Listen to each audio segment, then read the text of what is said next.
नमस्कार दोस्तों, आपका एक बार फिर इस YouTube चैनल पर स्वागत है।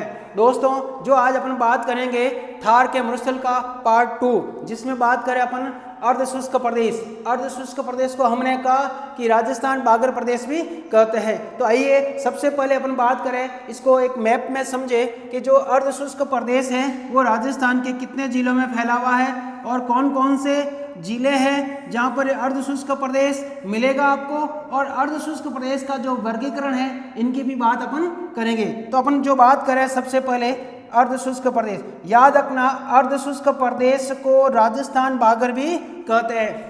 तो हम किसकी बात कर रहे हैं? अर्धशुष्क प्रदेश। और अर्धशुष्क प्रदेश की जो विशेषता होगी, कौन कौन सी विशेषता है आप लोगों को पता ही होगा कि जब हमने बात की थी कि अर्धशुष्क प्रदेश के अंदर जो वर्षा होती है वो वर्षा कितनी होगी, तो अपन कह सकते हैं कि यहाँ पर जो वर्षा की मात्रा होगी वो 25 सेंटीमीटर से लेकर 50 सेंटीमीटर के मध्य होती है।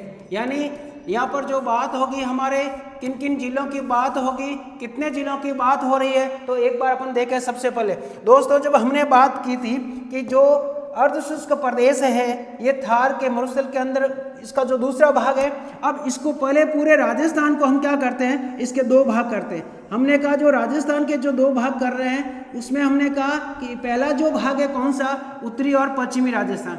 उत्तरी पश्चिमी राजस्थान के अंदर फिर हमने कहा कि ये जो है यहाँ पर 25 सेंटीमीटर की समवर्षा रेखा, जिसकी बात हमने पिछली कक्षा में की कि 25 सेंटीमीटर की जो समवर्षा रेखा है वो थार के मरुस्थल को क्या करती है दोस्तों, दो भागों में विभाजित करती है। और इसके बारे में हमने बात कर ली पिछली कक्षा में। हमने कहा कि यहाँ पर कौन कौन सी विशेषताएं होती है वो बात आज जो हम बात करेंगे इस क्लास के अंदर, तो हमारी बात होगी अर्धशुष्क प्रदेश के अंदर। तो हम कह सकते हैं कि 25 सेंटीमीटर से लेकर 50 सेंटीमीटर की समवर्षा रेखा के मध्य जो फैला हुआ है उसे कहते हैं अपन कौन सा, अर्धशुष्क प्रदेश।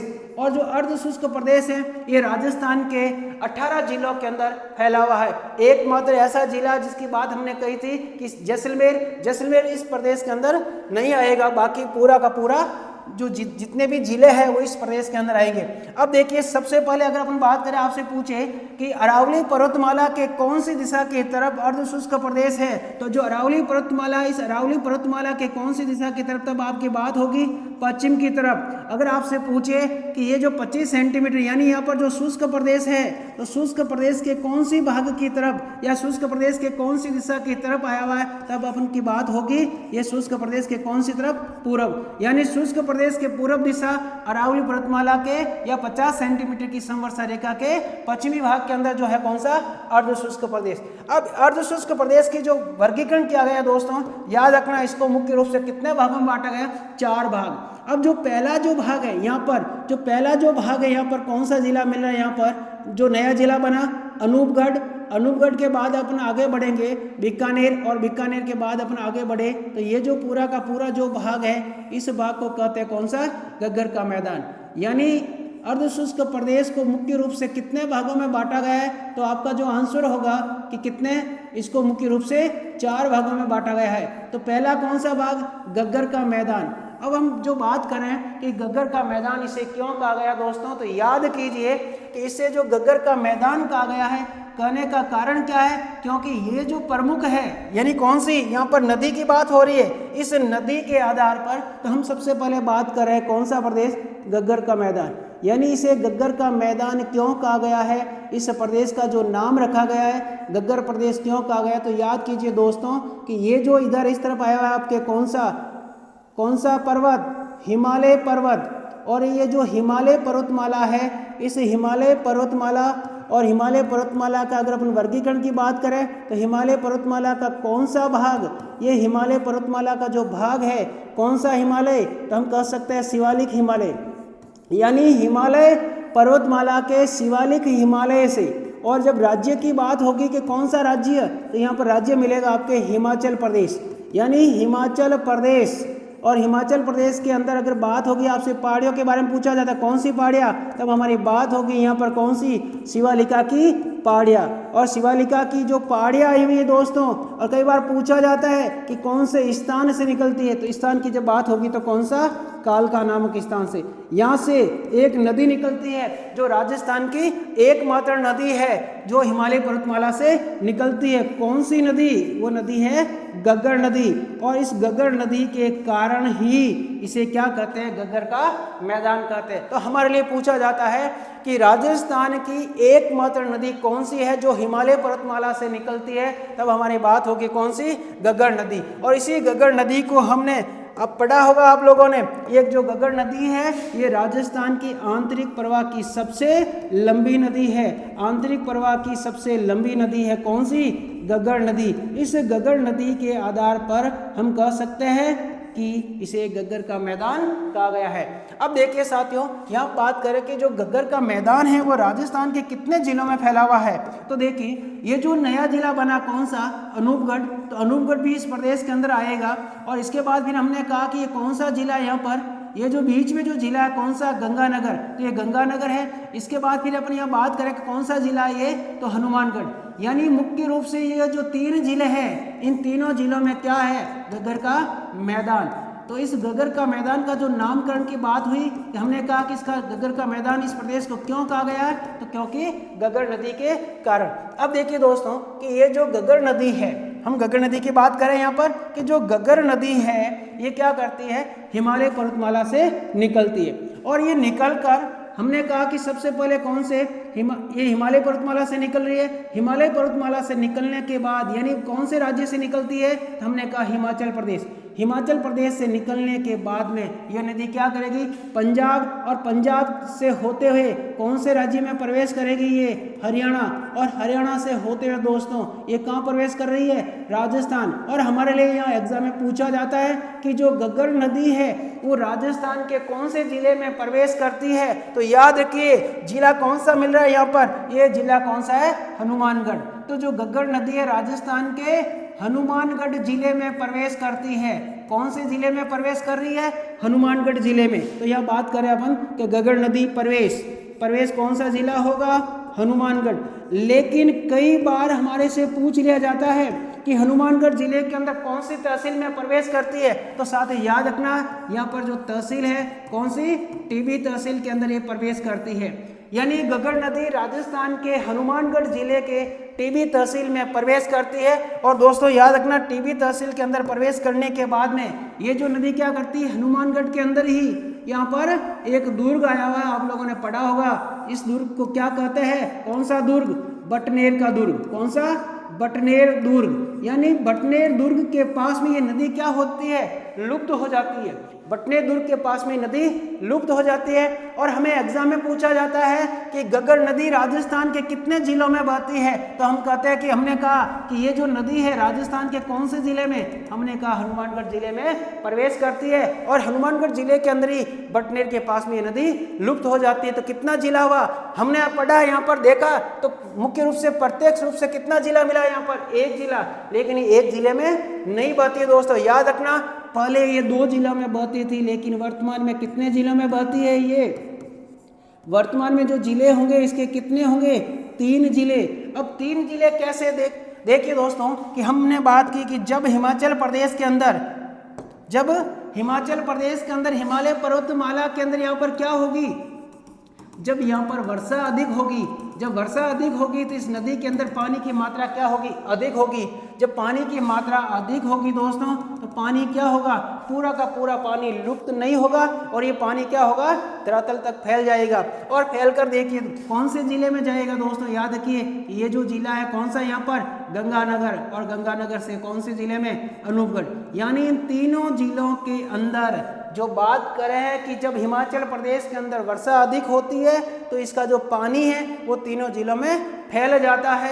इसी कारण कि जब हिमाचल प्रदेश के अंदर सर्वाधिक वर्षा होती है तो राजस्थान के किन किन जिलों में बाढ़ आती है, तो पहले कहते थे हम कौन से जिले में बाढ़ आती थी, हम कहते थे गंगानगर और हनुमानगढ़ जिले में। इन जिलों में सर्वाधिक क्या आती है, बाढ़ आती है। कौन सी नदी के कारण, तो बात किसकी हो रही है, गग्गर नदी के कारण राजस्थान के इन 2 जिलों में सर्वाधिक बाढ़ आती है। याद रखिए दोस्तों, जब कभी कोई नदी प्रवेश करती है। और जिस स्थान पर नदी प्रवेश करती है तो वहाँ पर हमेशा क्या होता है, वो हमेशा वहाँ पर कौन सी मिट्टी का निर्माण किया जाता है, जलोढ़ मिट्टी का निर्माण किया जाता है। तो इस गग्गर प्रदेश के अंदर जो मिट्टी है, आपसे पूछा जाता है कौन सी मिट्टी है, तो हम कह सकते हैं कि जलोढ़ मिट्टी। लेकिन कौन सी, भूरी जलोढ़ मिट्टी राजस्थान के गग्गर के मैदान में फैली हुई है। इसी कारण दोस्तों याद रखना, राजस्थान के गंगानगर जिले में, किसकी बात करें अपन कि राजस्थान के गंगानगर जिले में हमने कहा यहाँ कौन सी मिट्टी पाई जाती है, तो हमने कहा कि भूरी जलोढ़ मिट्टी। तो ये भूरी जलोढ़ मिट्टी सर्वाधिक होने के कारण यहाँ पर कौन सी फसल सर्वाधिक बोई जाती है, तो यहाँ पर दोस्तों जो फसल बोई जाती है कौन सी, खाद्यान्न फसल सर्वाधिक बोई जाती है। इसी कारण याद रखना गंगानगर जिले को किस नाम से जाना जाता है, तो गंगानगर जिले को क्या कहते हैं, धान का कटोरा। क्या कहते हैं, धान का कटोरा, या कहते हैं इसे अन्न की टोकरी, या अन्न की टोकरी, और या इसे क्या कहते हैं, अन्नागार। अन्नागार के नाम से भी जाना जाता है। कौन से जिले को, गंगानगर जिले को। क्यों कहते हैं गंगानगर जिले को धान की कटोरी, या क्यों कहते हैं गंगानगर जिले को अन्न की टोकरी, या क्यों कहते हैं इसे अन्नागार, क्योंकि यहाँ पर इस प्रदेश के अंदर जो मिट्टी है वो मिट्टी कैसी है, यहाँ हमने बात कही कि भूरी जलोढ़ मिट्टी है। और ये जो मिट्टी का जो निर्माण होता है किसके द्वारा होता है, नदियों के द्वारा। और जो नदियों के द्वारा जो मिट्टी लाई जाती है वो मिट्टी सबसे अधिक उपजाऊ होती है। दोस्तों यहाँ पर एक चीज और बात करें अपन कि जब कोई नदी, आगे बात करें अपन कि जब कोई नदी पर्वतीय भाग से, यानी ये जो पर्वत है, और जब कोई नदी पर्वतीय भाग से मैदानी भाग की तरफ प्रवेश करती है, तो हमने कहा कि जब कोई नदी पर्वत से मैदान की तरफ आएगी तो नदी क्या करेगी। यहाँ पर 4 स्थलाकृति बनती है हमारे सामने। एक आपसे पूछा जाता है कि भाबर क्या है, किसे कहते हैं भाबर, और दूसरा पूछा जाता है तराई, किसे कहते हैं तराई। तो दोस्तों देखिए भाबर और तराई में क्या अंतर होता है उसकी बात करें अपन कि जब कोई नदी पर्वतीय भाग से मैदानी भाग की तरफ प्रवेश करती है, यानी पर्वत से नदियां उतर रही है, कौन सी तरफ आ रही है, वो मैदान की तरफ आ रही है। जब कोई नदी पर्वतीय भाग से मैदानी भाग की तरफ प्रवेश करती है उसे हम क्या कहते हैं, भाबर कहते हैं। तब आप इसका अर्थ क्या लिखोगे, आपको क्या समझना है यहाँ पर कि जब कोई नदी पर्वतीय भाग से मैदानी भाग की तरफ, जब कोई नदी पर्वतीय भाग से मैदानी भाग की तरफ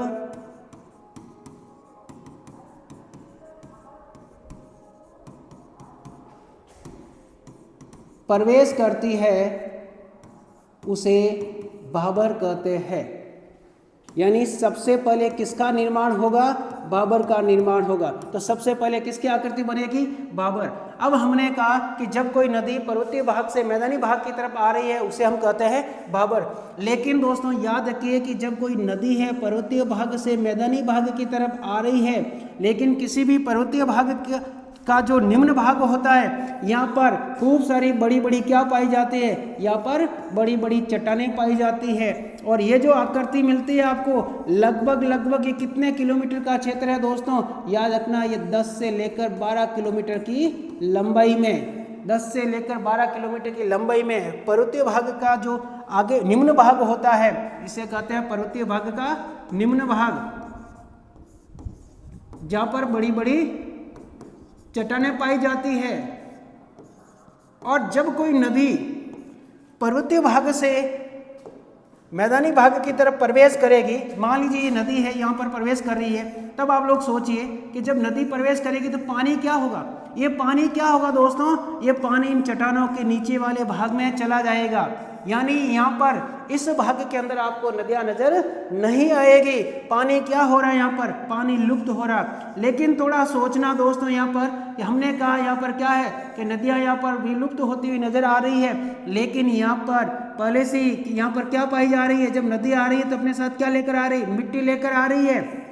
और नदी के अंदर क्या है, मिट्टी है, जल है, और यहाँ पर तापमान भी अधिक रहने के कारण यहाँ पर खूब सारी क्या होती है, यहाँ पर विभिन्न प्रकार की वनस्पति होती है। और वनस्पति अधिक होने के कारण दोस्तों यहाँ पर क्या अधिक पाए जाते हैं, यहाँ पर जंगली जानवर सर्वाधिक पाए जाते हैं। और इस क्षेत्र को किस नाम से जाना जाता है, जिसे कहते हैं तराई।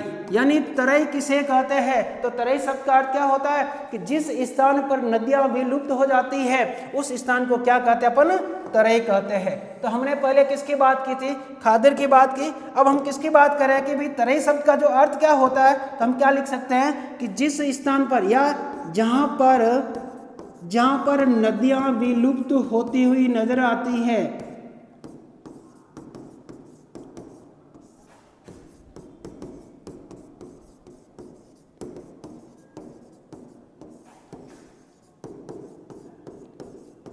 उसे क्या कहते हैं? तराई कहते हैं। लेकिन याद रखना सबसे पहले निर्माण किसका होगा? भाबर का निर्माण होगा, और भाबर के बाद में क्या बनेगा? तराई। तो हम किसकी बात की कि तराई किसे कहते हैं? तो जहाँ पर नदियाँ विलुप्त होते हुए नजर आएगी उसे तराई कहते हैं। और तराई वाला जो भाग होगा दोस्तों, ये किसके रूप में होगा? ये आपके दलदली रूप में होगा। यानी जो दलदली क्षेत्र होता है उसे अपन कहते हैं तराई।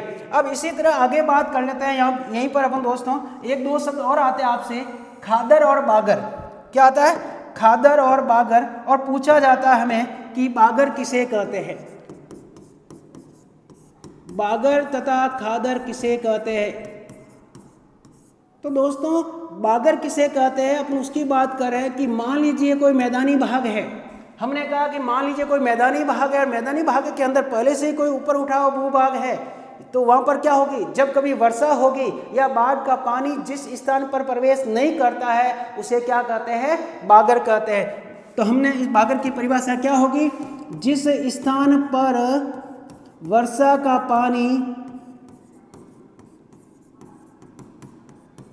का पानी प्रवेश नहीं करेगा,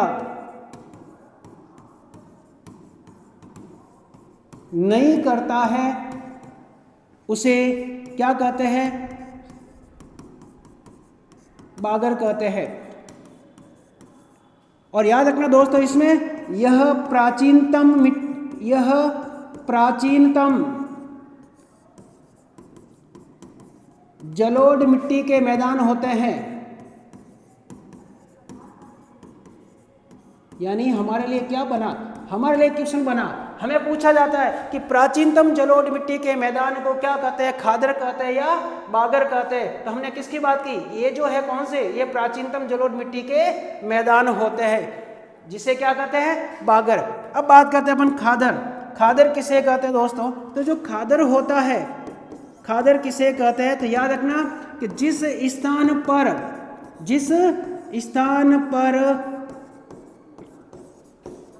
वर्षा या बाढ़ का पानी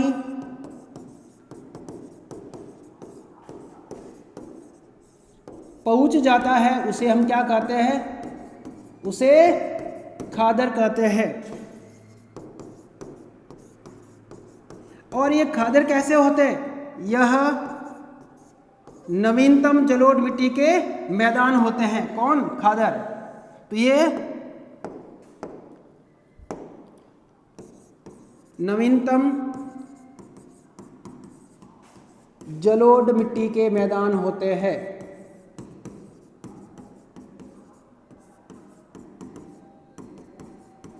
लेकिन इसमें याद रखना यह कृषि के लिए सर्वाधिक उपयोगी होते हैं। कौन?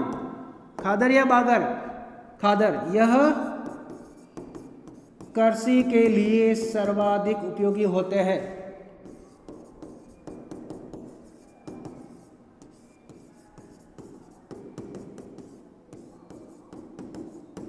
जिसे क्या कहते हैं अपन? खादर कहते हैं। तो तीसरे नंबर पे बात हुई बागर, चौथे नंबर पे बात हुई खादर। इसी प्रकार से दोस्तों यहाँ पर एक और आपसे शब्द पूछा जाता है 5 नंबर पे, जिसे कहते हैं रे या कलर।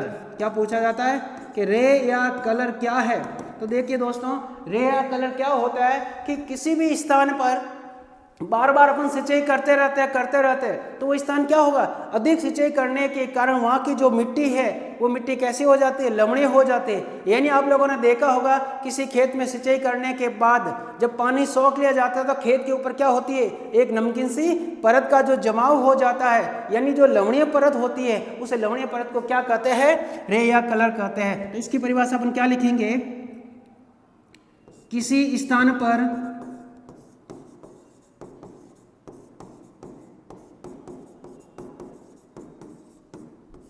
सिंचाई करने से वहाँ लवणीय मिट्टी की परत का जमाव हो जाता है।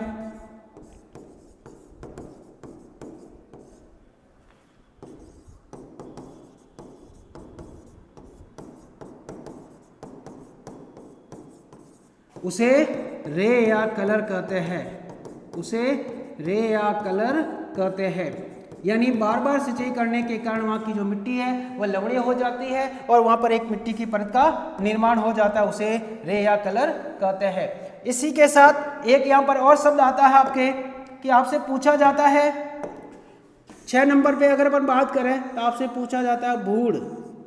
क्या लिखा? बूढ़। बूढ़ क्या है? मिट्टी के बड़े बड़े कणों को बूढ़ कहा जाता है। मिट्टी के बड़े बड़े कणों को बूढ़ कहा जाता है।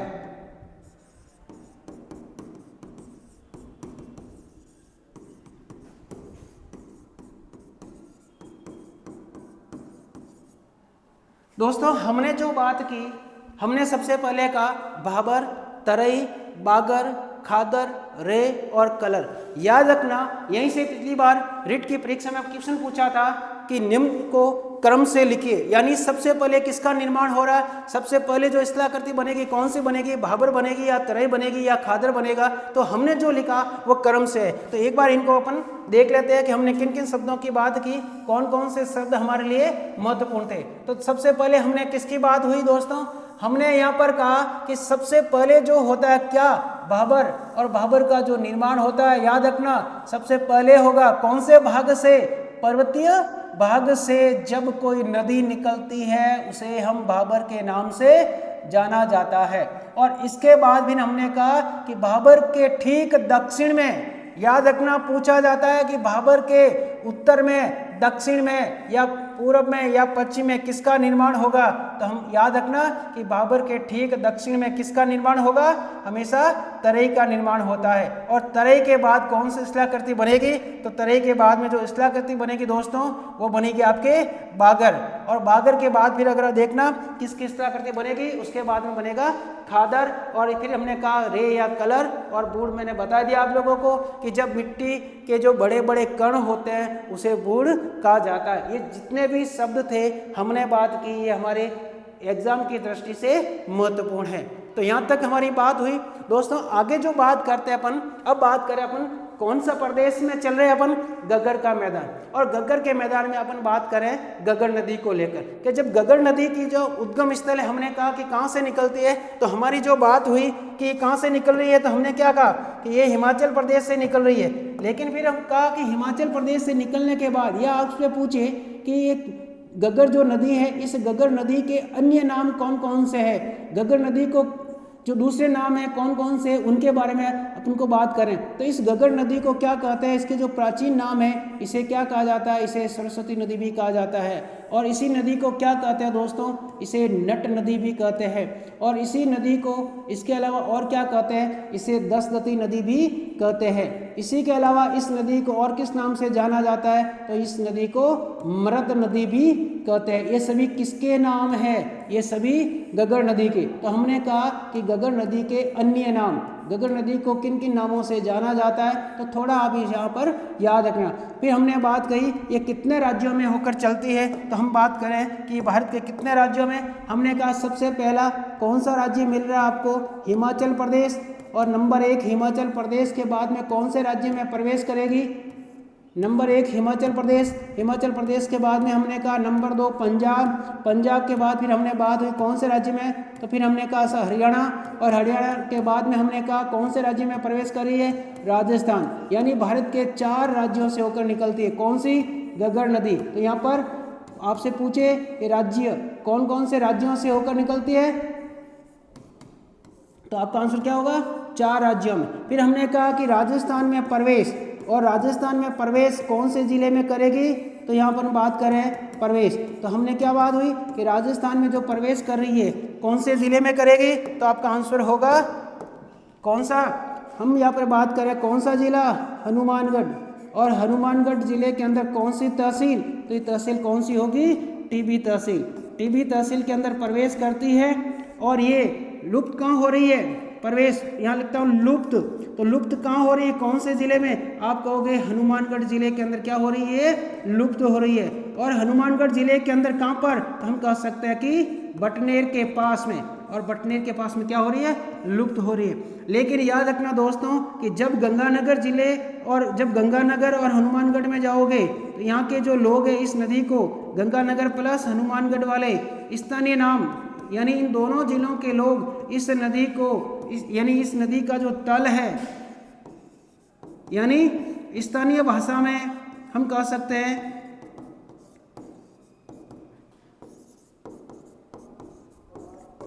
इस नदी के तल को क्या कहते हैं, नाली कहते हैं।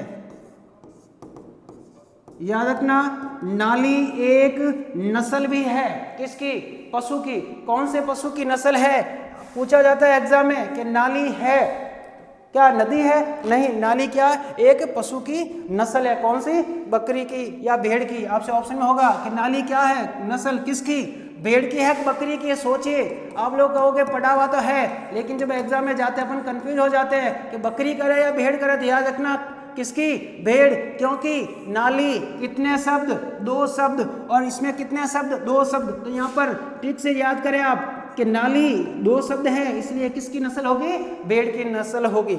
आगे बात करते हैं दोस्तों अपन कि इसके अलावा ये जो गगर नदी है, इस गगर नदी हमने कहा कि राजस्थान के इन दो जिलों में बहती है, तो इस गगर नदी को याद रखना, राजस्थान गगर नदी को राजस्थान का क्या कहते हैं, राजस्थान का शौक भी कहते हैं।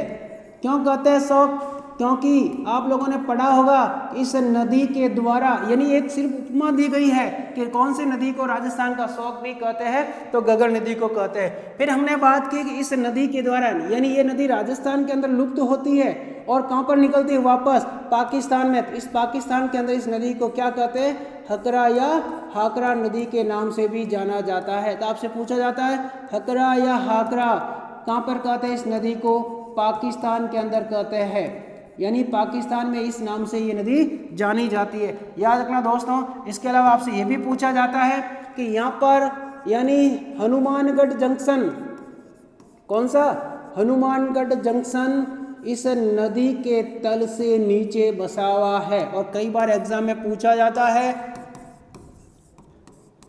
हनुमानगढ़ जंक्शन गगर नदी के तल से नीचे बसा हुआ है।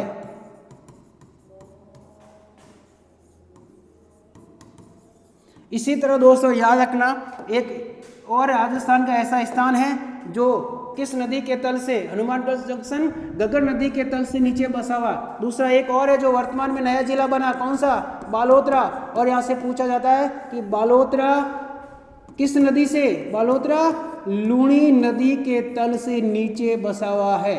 तो याद रखना कि बालोतरा लूणी नदी के तल से नीचे बसा हुआ है।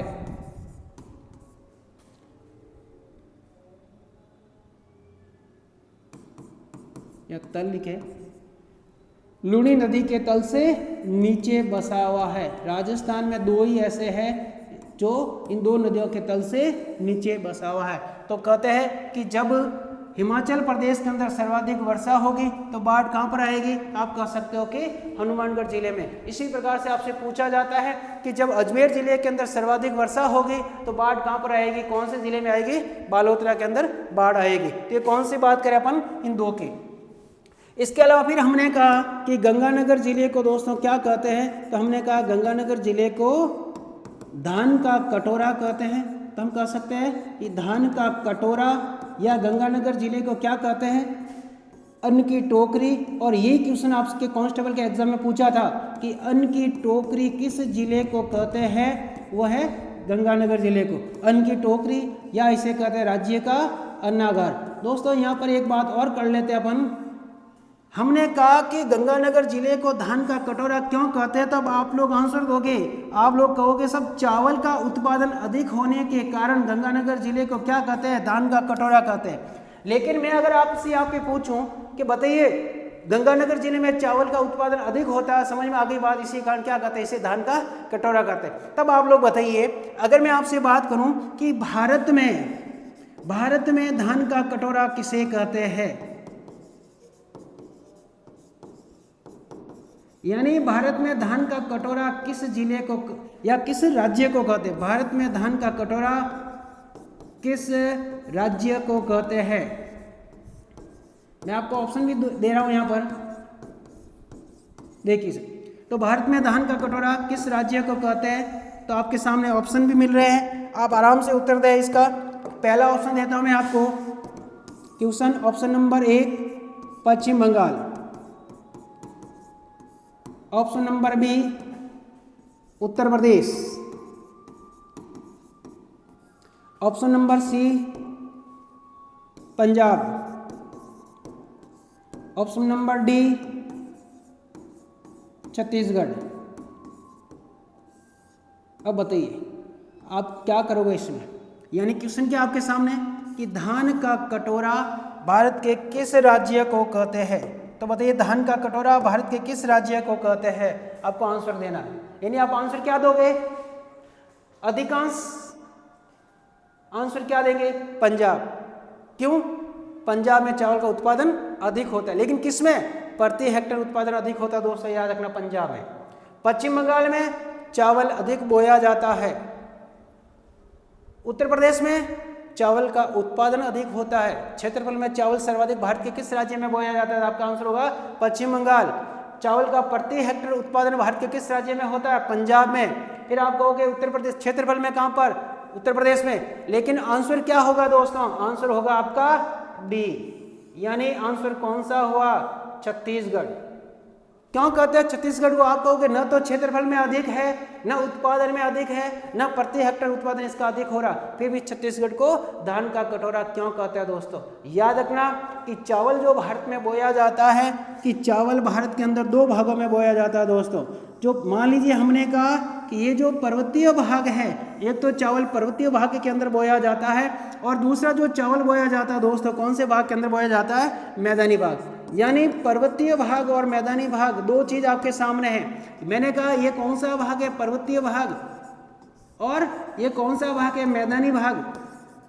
अब बताइए भारत के अंदर जो अधिकांश चावल बोया जाता है वो कौन से भाग में बोया जाता है, तो आप क्या कहोगे, मैदानी भाग में। यानी भारत के अंदर अधिकांश जो चावल बोया जाता है कौन से भाग में बोया जाता है, मैदानी भाग में। तो सर्वाधिक जो चावल का उत्पादन किया जाता है, सर्वाधिक जो चावल बोया जाता है दोस्तों वो कौन से भाग में बोया जाता है, मैदानी भाग में। और मैदानी भाग में जो चावल बोया जाता है, याद रखना वो चावल सबसे घटिया किस्म का होता है,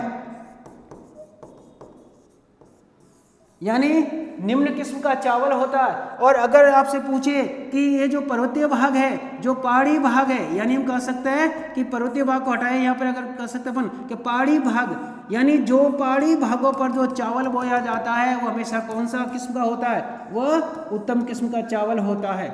यानी उत्तम किस्म का जो चावल होता है दोस्तों, याद रखना वो कौन से भागों पर बोया जाता है, वो पहाड़ी भागों पर बोया जाता है। और पहाड़ी भागों पर जो चावल बोया जाता है भारत के किस राज्य में सर्वाधिक बोया जाता है, तो आपका आंसर होगा छत्तीसगढ़ में। तो छत्तीसगढ़ के अंदर जो चावल बोया जाता है वो कौन सी किस्म का है, उत्तम किस्म का चावल है। इसी कारण छत्तीसगढ़ राज्य को भारत में धान का कटोरा कहते हैं। याद रखना राजस्थान में धान का कटोरा गंगानगर जिले को कहते हैं, जबकि भारत में धान का कटोरा किसे कहते हैं, छत्तीसगढ़ को कहते हैं। क्यों कहते हैं, यहाँ पर हमारी बात हुई। तो हम किसकी बात कर रहे हैं दोस्तों, यहाँ पर हम जो बात कर रहे हैं गगन नदी को लेकर। देखो अपन यहाँ पर जो बात कर रहे हैं, जो अपन चर्चा कर रहे हैं इस टॉपिक की, अपन जितने भी क्वेश्चन बन रहे हैं क्वेश्चन को लेकर अपन यहाँ क्या बात हो रही, सभी चैप्टर को अपन एक साथ जोड़कर पढ़ रहे हैं। अब मैं दोस्तों यहीं पर अगर बात करूं, अपन इसी चैप्टर में चल रहे हैं, मैं अगर आपसे पूछ लूं कि जो चावल है, चावल कौन सी फसल है,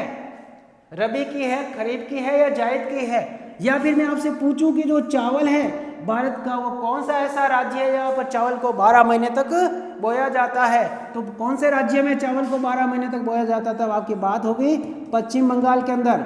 पश्चिम बंगाल के अंदर जो चावल को बोया जाता है वो 12 महीने तक बोया जाता है। अगर मैं आपसे पूछूं कि चावल की कितनी किस्में हैं दोस्तों, चावल की किस्में कितनी है? चावल की 3 किस्में हैं। कौन कौन सी? ओस, अमन और बोरो। कौन सी? ओस, अमन और बोरो। याद रखना, ओस, अमन और बोरो किसकी किस्में हैं? तो आपका आंसर क्या होगा? चावल की किस्में हैं। और चावल पश्चिम बंगाल के अंदर कहाँ पर 12 मासी बोया जाता है। यानी चावल रबी, खरीफ और जायद तीनों की फसलें हैं। कौन से राज्य में? पश्चिम बंगाल के अंदर चावल की बात कर रहे थे अपन। आगे बात करते हैं दोस्तों। तो अभी हमने जो बात की एक बार वापस देख लेते हैं, हम कहाँ से चल रहे थे। हमने कहा कि शुरुआत हमने की थी कहाँ पर? हमारी जो बात हुई थी, हमने कहा कि जो अर्धशुष्क प्रदेश है, अर्धशुष्क प्रदेश को क्या कहते हैं? राजस्थान बागर कहते हैं। और अर्धशुष्क प्रदेश जो राजस्थान के कितने जिलों में फैला हुआ था? हमारी बात हुई दोस्तों कि ये जो अर्धशुष्क प्रदेश राजस्थान के 18 जिलों के अंदर फैला हुआ है। फिर हमने कहा अर्धशुष्क प्रदेश को मुख्य रूप से कितने भागों में बांटा गया? तो हमने कहा अर्धशुष्क प्रदेश को 4 भागों में बांटा गया, जिसका सिर्फ पहला भाग की बात की हमने, कौन सा? गगर का मैदान। फिर हमने कहा कि इसे गगर का मैदान क्यों कहा गया? तो हमारी बात हुई कि इसे गगर का मैदान गगर नदी के कारण इसे कहा गया। फिर हमने कहा कि गगर नदी राजस्थान की एकमात्र ऐसी नदी है जो हिमालय पर्वतमाला से निकलती है, तथा राजस्थान के साथ साथ ये भारत की भी ऐसी नदी है, या भारत की भी आंतरिक प्रवाह की सबसे लंबी नदी है। कौन सी?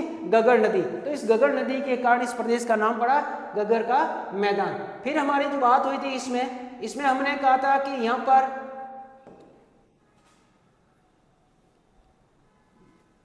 विभिन्न प्रकार की भौगोलिक स्थलाकृतियां मिली हमें देखने के लिए। सबसे पहले क्या मिला? भाबर। भाबर के बाद हमने बात कही क्या मिला?